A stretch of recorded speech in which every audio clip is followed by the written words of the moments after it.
All right. We'll be on the other side. I think we're supposed to be on both sides. Okay, thank you all for coming out here. My name is Angel Barajas. I'm the Yolo County Board of Supervisor who represents this area. First and foremost, I'd like to thank the Governor Gavin Newsom, and his whole entire team that is here today for coming out to Yolo County in Dunnigan, California. I also like to acknowledge at this point in time Brian Stecker, who's the farmer that owns this land. I think he's coming in the gate or back there, who picked up his wife not too long ago. But thank you, Brian, for sharing your property and giving us a tour earlier today. We're all in this together. Since we took the necessary actions to protect our water supply in extreme drought conditions, Californians sacrificed and adapted. Over the past few years, the state has taken swift and strong action to boost water supply and capacity. And now, after winter storms dumped an unprecedented amount of rain or snow, and California, conditions have changed dramatically in many parts of the state since late December. In response to current conditions, the state is staying nimble, updating policies to best serve Californians while keeping a watchful eye on the future of our water supply. But we have to sober to the fact that it will take more than a single wet year for groundwater levels to recover in many parts of the state. Long-term water supply challenges remain, like the Colorado River and slow-to-recover groundwater supplies. Conservation has to be the way of life, and being water-wise is very important. And I'd like to turn it over to our CDFA Secretary, Karen Ross. Thank you, Supervisor. I appreciate your comments and the acknowledgement that we've been in an extreme drought. And as I stand here today, we also have parts of the state that are battling extreme floodwaters. And we want to be mindful of the impacts to those people, not just what's happening in the field, but in the small towns, and just what it means to the people who are dealing with huge volumes of water. But as we face a hotter, drier future, what is happening here on this farm is something that with Governor Newsom's leadership, we are going to do more of, and that is protect and recharge our underground aquifers, taking advantage of those atmospheric rivers when they do come, capturing that water, moving it onto open fields and retention ponds like this so that it can infiltrate into our groundwater. That takes good planning, it takes investment, and it takes the infrastructure to be able to do it. Part of that planning is understanding what are the right places so that we're doing responsible underground recharge. The capacity of our aquifers for water storage, which is a part of our future, is 850 million acre feet. Right now, with all of our surface storage, we've got 50 million acre feet capacity. So you can see the challenge, but the opportunity is what's happening on this farm and what we want to make sure happens up and down the state of California. So far this year, the State Water Resources Control Board has approved the permit process for almost 800,000 acre feet of underground recharge to happen through the projects that have been approved. That just shows us that it is possible, even in a hotter, drier future. With good stewardship, being mindful of we're borrowing from the future. If we don't recharge our groundwater basins, we can take the actions today to preserve this precious resource for generations to come, for healthy communities, healthy agriculture, and for the good of the state of California. With that, I'd like to introduce my good friend and colleague, Secretary Garcia from the Environmental Protection Agency. Thank you. Thanks all. Really grateful to be here today on what is proving to be a gorgeous, sunny California day to share some, I think, much needed positive news. And thank you again to our hosts, not only for having us here today, but for the ingenuity of really capitalizing and leveraging these opportunities of the wets to build our resilience for the drier dries that we see. As you all know, conditions have changed dramatically in many parts of the state since late December. Winter storms have helped our snowpack and our reservoirs. We have seen Shasta fill significantly for the first time in years, bringing a lifeline of cooler temperatures to critical salmon. Mother Nature in many ways has given us a great gift. But as Secretary Ross said, we know that too many Californians are still experiencing risks to their livelihoods and their lives through these floods. And it's important that we are able to protect lives and livelihoods through groundwater projects such as those that we're seeing here today. Groundwater basins have also been depleted by years of overpumping and drought, and those will take time to recover. And the communities that rely on groundwater continue to need assistance and long-term support for infrastructure and planning. Our tribes and other government partners all across the state also continue to rely on our partnership and us on theirs in preparing for drought as well as flood impacts. Luckily for us, as Californians, we are guided by the leadership and steadfast resolve of our governor, who is willing to roll up his sleeves and steer us in the right direction time and time again through what I think we can all agree are uncharted waters. And again, today we've taken decisive action to act nimbly considering ever-changing conditions. I want to note that today's announcement is rooted in carefully managing the many impacts that come from the whiplash we are all experiencing. Today's announcement builds on the governor's commitment to provide clean and safe drinking water to thousands of Californians who rely on groundwater supplies. It prioritizes key conservation, efficiency, and data collection so we stay apprised of changing conditions, and it preserves protections where we need them the most.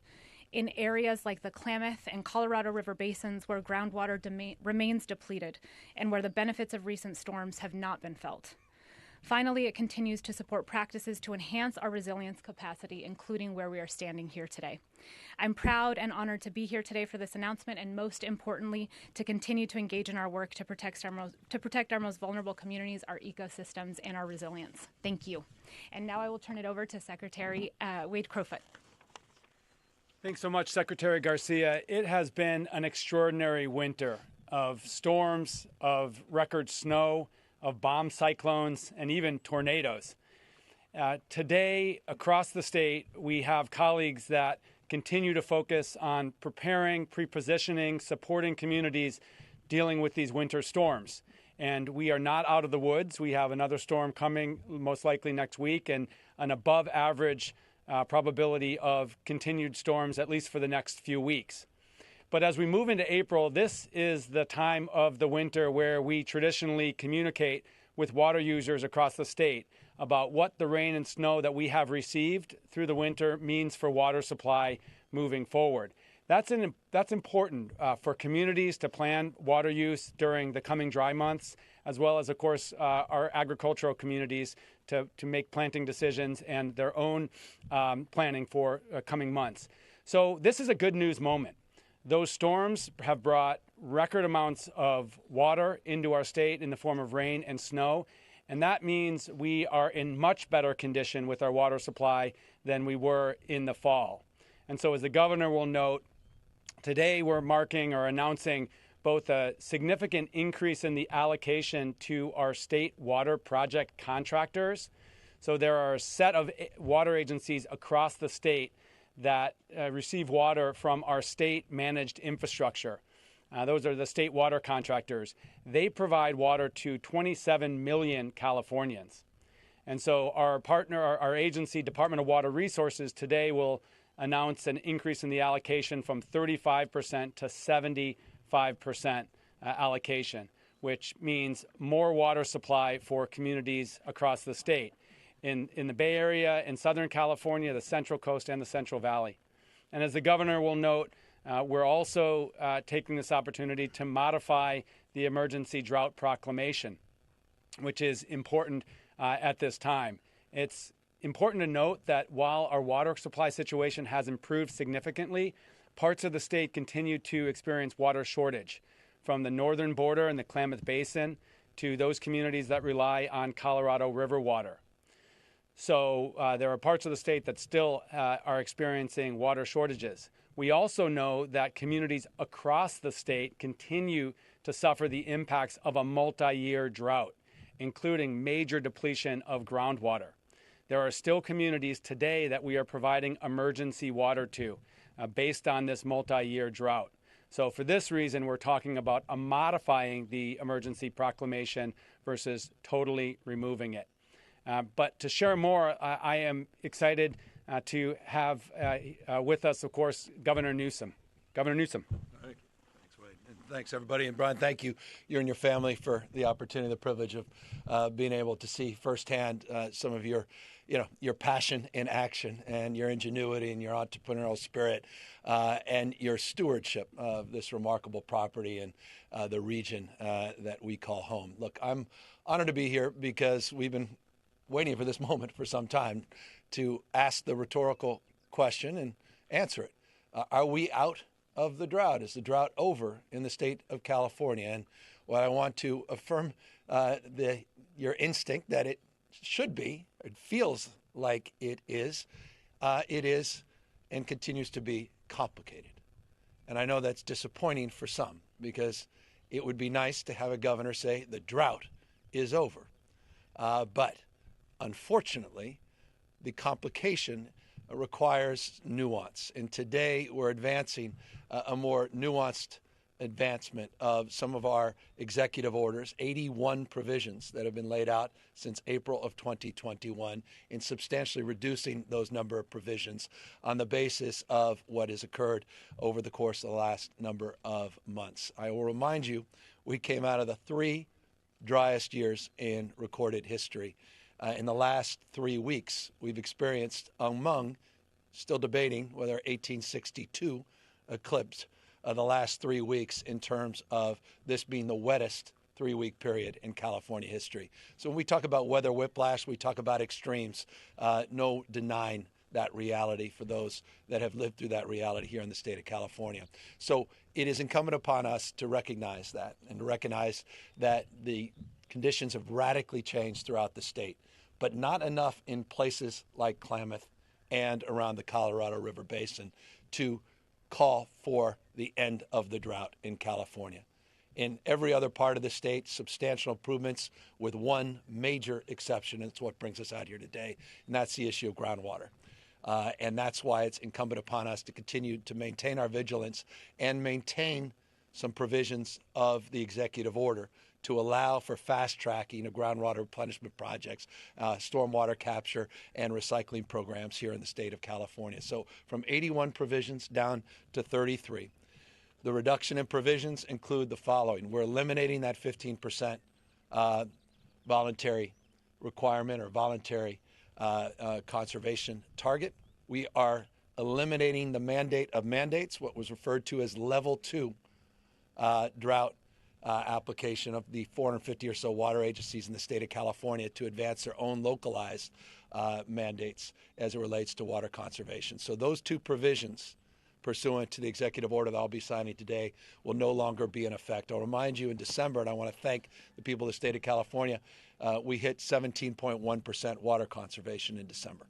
That 15% voluntary request came out well over a year ago. It was stubborn for a while, and then people finally picked it up. But as Wade said, as Secretary Crowfoot said, we need to, and the supervisor made this point as well, be mindful that we've got to conserve as a way of life. And as a consequence of that, we're not going to pull away from some of our wasteful practices and try to mitigate and reduce those wasteful practices. So we're going to maintain provisions as it relates to ornamental irrigation and folks out there, washing down their driveways. For the moment, we want to keep those provisions in place. We want to keep those provisions on groundwater and fast-tracking permits in place. We want to maintain a recognition of, again, what's happening north and south in the Colorado and the Klamath Basin. At the same time, we want to eliminate the stress and anxiety around meeting those voluntary mandates, but again, encouraging people to maintain their vigilance. Wildfires end, that doesn't end a state of emergency. So we're going to maintain the drought components as we address the consequences of 3 years of major drought. And that's foundational, again, in the executive order that we're advancing here today.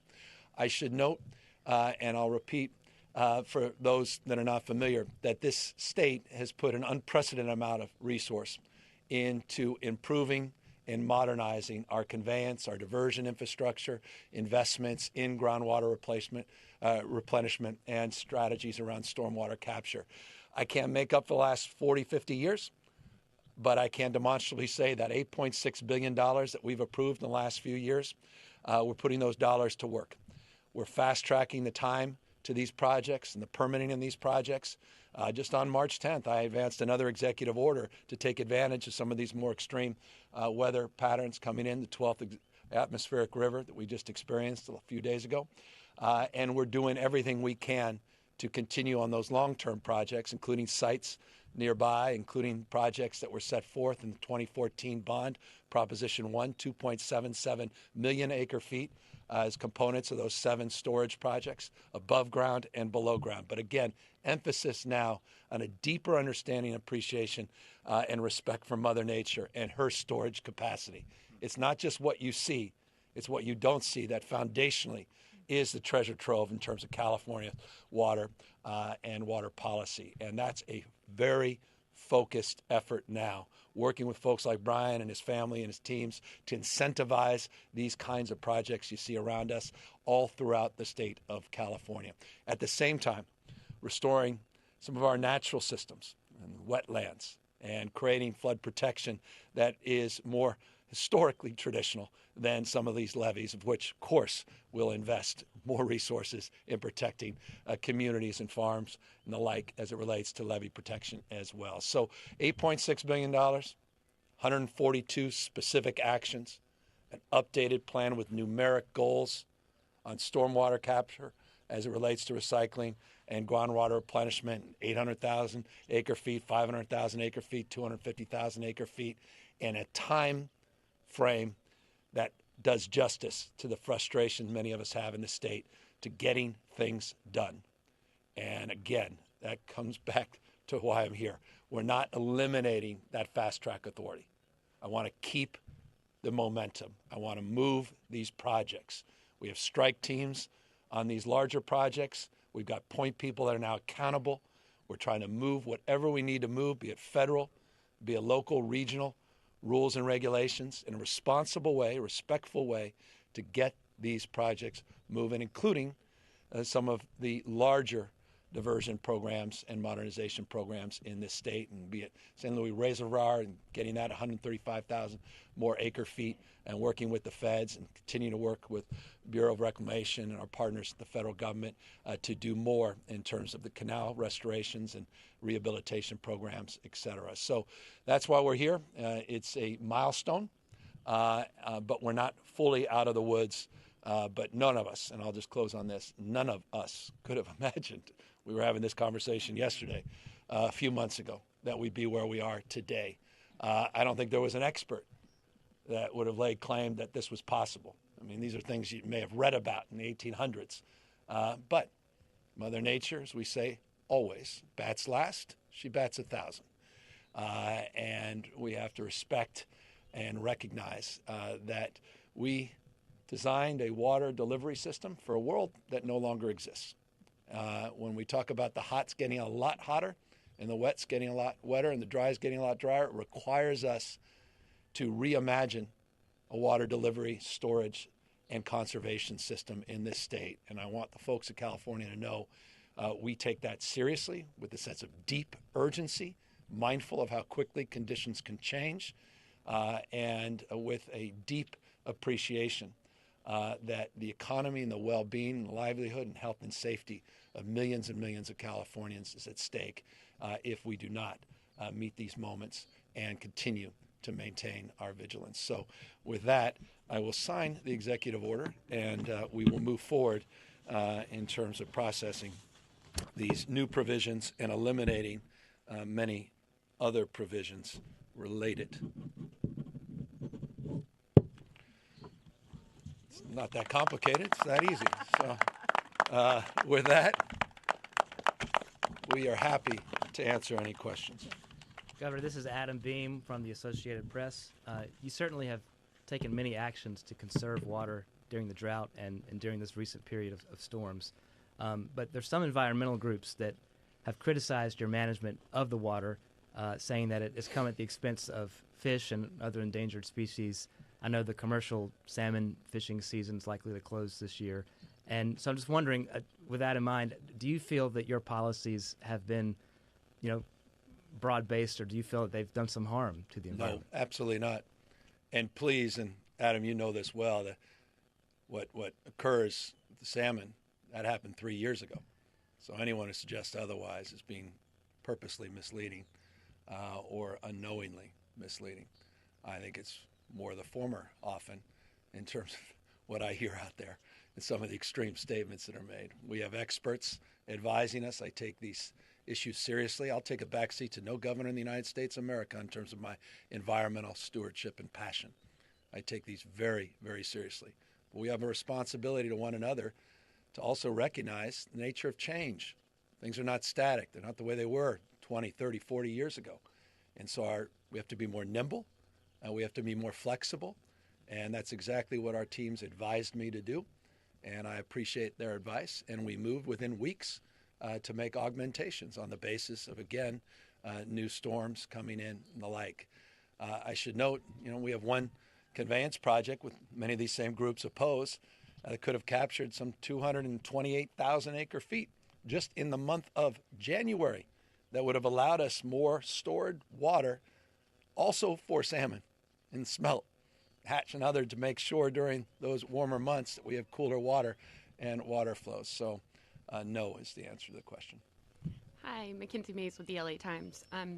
Why remove even the voluntary reduction? If it's already voluntary, what's sort of the expected impact out of that piece? Well, I want, when we need it, I want folks to know we need it. I don't want to live in a permanent state. I want a permanent state of a mindset of conservation. I think we've done that. Look, we came out of the last 5-year drought into this new year drought with substantially lower consumption of water. We made it a way of life. That's why it was even more difficult with these voluntary standards to go even further and deeper. And we finally got there in December. November, December, you really started to see those goals being met, 14+%, 17+% in December. But we're in a position where, on the basis of the localism that is ultimately driving these decisions, remember, that's what the level 2 plans were. It was a mandate of local mandates, not one size fits all. Not one size fits all. That a one size fits all policy at 15%, we don't believe is necessary at this moment, and we're not intending to. We just eliminated that provision with this executive order. Governor, thanks for taking the time. It's Eitan Wallace here with Nexstar. And I don't normally mention all the stations I report for, but just for today, it's KSWB at Fox 5 down in San Diego and KTLA in Los Angeles. The reason I mention it is, as you already mentioned, the Colorado River. Yep. For those folks, what do you want those folks to know, though, down in San Diego who rely on that, and also, I guess, Klamath as well, though, up there, about their situation and how this impacts them? Yeah, I mean, we're not out of the woods. Klamath, not out of the woods in the Colorado Basin. I was just down there with the team a few days ago in Imperial County. We were talking to some leaders in that region and only underscoring, highlighting the hydrology in that region and the unique conditions that persist. As you know, we're one of 7 states that are users, including Mexico, of the Colorado River. We've been negotiating terms of reduction in terms of the use of the Colorado River. We all agree universally that we need to reduce consumption. It's the application of how that we continue to pursue. I've had some very good conversations with the governor of Arizona, who's actively engaged. We're working through some of our unique perspectives in relationship to the other states, and we're looking forward to making progress. I will say this, I feel very confident in our ability to meet the expectations of all of those states and meet the expectations of the Biden administration, who's also been instrumental in helping lead us and coordinate those efforts. As it relates to Klamath, talk about some of the wettest parts of the country. I never thought in my lifetime I'd see conditions up there. We were just up, a few months ago. We're removing those dams, the largest river restoration, largest dam removal project in U.S. history. And we're mindful that we still have conditions there that are unique and distinctive from other parts of the state. Remember, I cannot repeat this enough. One of the critical lessons we learned from the last 5-year drought is each and every region in the state has unique conditions. And one of the principal recommendations that came in the after drought action report that was submitted to the legislature that I encourage everyone to read is when we move into a drought and we move into requiring new rules and regulations, we should move out of the drought similarly by looking at regions uniquely and distinctly. I will remind you that it was April of 2021 that I put near Mendocino County where we announced just a 2-county drought, and we kept expanding that based upon unique conditions. And what we've seen, because of just the extraordinary amount, trillions and trillions of gallons of water throughout the state, is the vast majority of the state is no longer in those drought conditions, but few regions still persist and remain. Hi, Governor. Daniela Pardo with Spectrum News. You mentioned new levee investments that you're proposing. Are there other specific things that the state is doing to support communities throughout California do what's being done here? Well, we can specifically have that answered by my experts, but we're putting big, look, that $8.6 billion includes resources across the spectrum for these kinds of projects. I put another $327 million for flood protection in the January budget and request that support of the legislature, additional resources. As you know, we have criteria of consideration that is become a criteria of concern for low-income communities in the state with levies, that there's a local match. You've got the folks in the feds at the federal level, the Corps of Engineers, that is responsible for a lot of levies, but they have a local match. And a lot of communities can't afford the local match. Last year, as you may know, the state committed itself now near Monterey County to help support that local match. And so we're looking at strategies in that space to offset those burdens and those considerations. Beyond that, we are, I can't tell you how many projects I've personally been to in terms of some of these levee improvement projects, billions of dollars across, again, a spectrum of supports that include levees and then efforts around groundwater replenishment and stormwater capture. And maybe you could talk a little bit more about some of the more novel projects as of late. Well, I would just start by saying, since 2019, when we've been in the grips of this drought and flood was very distant from everyone's mind, our governor, our legislature continue to make those flood investments, over $1 billion, that drew down almost $3 billion of federal funding. So the good news has been that continued investment in flood safety. Now, we've also been focused on building out more natural infrastructure to protect communities from floods and these multi-benefit floodplains. So for those who live in Sacramento, when you drive over the causeway toward Davis in the Bay Area, you're going over an amazing natural floodplain and natural infrastructure to protect downriver communities from flooding. So there are hundreds of millions of dollars into those projects as well. And then as it relates to groundwater recharge, we know that fields and landscapes are passively being recharging as the rains have flowed into California or come down.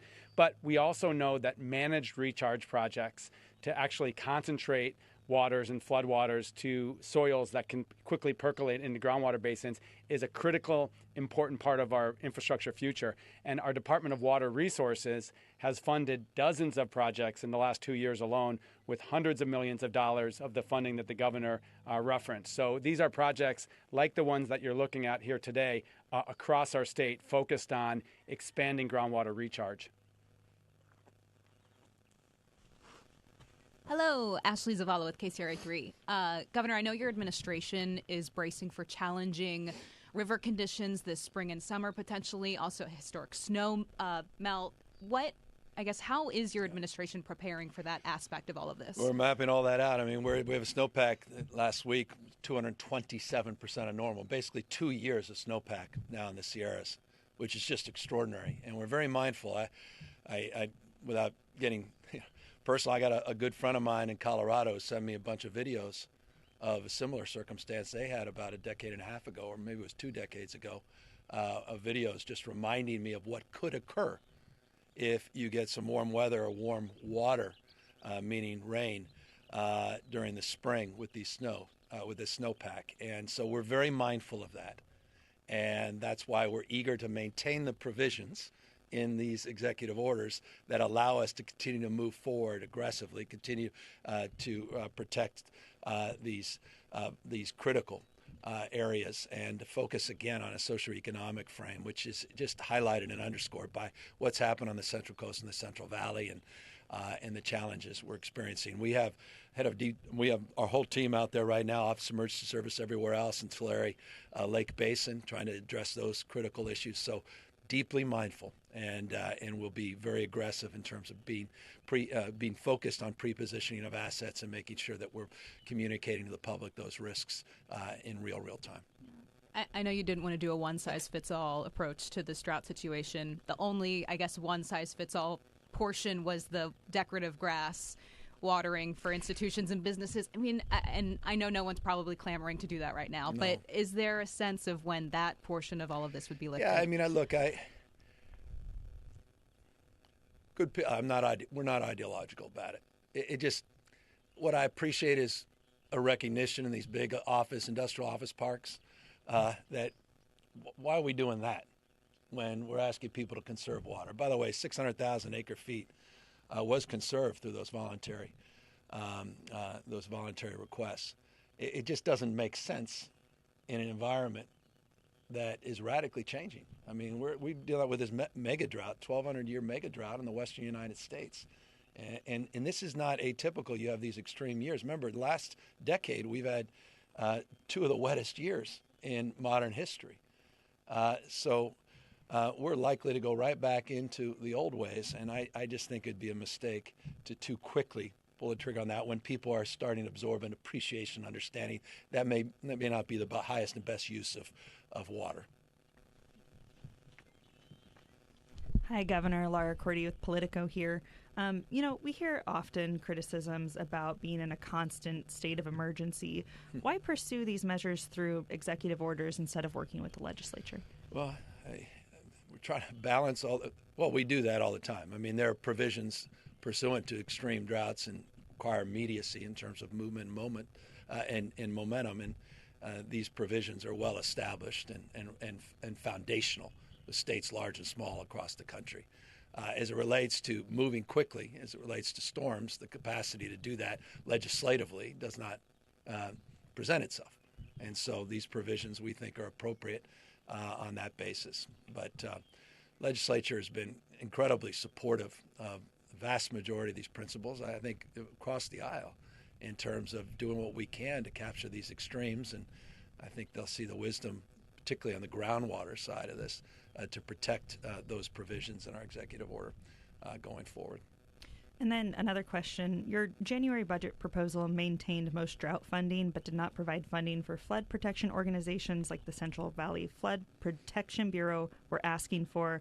Are we going to see changes in the May revise to that? Yeah, we're assessing everything in the May revise, including our economic outlook, which is not necessarily going in the right direction. Preview. So we're going to do what we can, but I appreciate the foundational point you made that we protected and preserved the vast majority of that funding, and that's important to note. And that's suggestive of what you may see in the May revise, continuing to maintain that vigilance. And obviously on the basis of what's occurred in the last few months, augmentations in terms of the resource allocation and strategies that we'll be working with the legislature on. Morning, Governor. Rachel Wolf, CBS 13, Sacramento, KOVR. And I've been told to say I'm the last question. You don't have to, but I appreciate that. Just so you know. Okay, so we are talking about an easing of the voluntary restrictions. Yep. Is there going to be an easing in terms of a push to meter private wells in the state of California? Well, that's... I'll ask my SGMA experts here that can talk more about that. Karen, you want to talk about SGMA, or you want to talk a little bit more about that? Well, I'll just say briefly, SGMA, the Sustainable Groundwater Management Act, passed in 2014, all focused on protecting this incredible resource we have below ground. In a regular year, up to 40% of our water supply we pump from the ground, and during drought, up to 60%. So we need to continue to bring our groundwater basins into sustainability for the future of California. And part of that is continuing to improve the measurement of our usage of groundwater basins. SGMA is all about local leadership, and so local communities are deciding how to manage the groundwater basins. And part of that is continuing to improve the measurement of how water is being used. Our Department of Water Resources over the last couple of years has provided hundreds of millions of dollars to those local groundwater management agencies to continue their improved measurement, but also management of groundwater. So from our perspective, that needs to continue. Given what's happened with the Consumnes River, with the amount of water and the potential snowmelt, Governor, is there any return to a discussion of a reservoir or dam upstream above the Wilton area? What about the details around Wilton? What's your understanding? Yeah, I would just say that we continue, as the governor mentioned, we have such diverse conditions across our state. And so of that $8.4 billion, the vast majority of that is being funneled into local water agencies with local plans. And so coming out of this winter, I think we'll be working to assess, how those local plans change, if those local strategies change. And then as proposals come forward, I think we will very much want to assess them toward understanding how they can improve flood safety and also water supply. Thank you. Look, the magnitude of what we've all experienced requires us to quickly assess and reassess and reimagine our entire water storage and delivery and conveyance system. None of us are naive, and so none of this is static. That's obviously consistent with some of these executive orders and some of the actions we've taken. The old days of being able to reflect on an annual basis and having predictability in seasons, those days, at least seemingly, are gone. And so this is a new era, a new day, and today also marks a new era, a new day in California as it relates to these executive provisions that went into place in April of 2021. I want to again thank the people of the state of California for a job well done on their conservation efforts, their willingness to make conserving water a way of life. I really appreciate the incredible work that's being done in places like this property that we're on here today and all across the state in terms of novel strategies, as well as our long-term commitments to create new water in terms of our desalinization, brackish, not to sea, and other strategies on stormwater capture and recycling, which are foundational also to our efforts in California. So with that, answer the question, are we out of a drought? Mostly, but not completely. Thank you all very, very much for being here.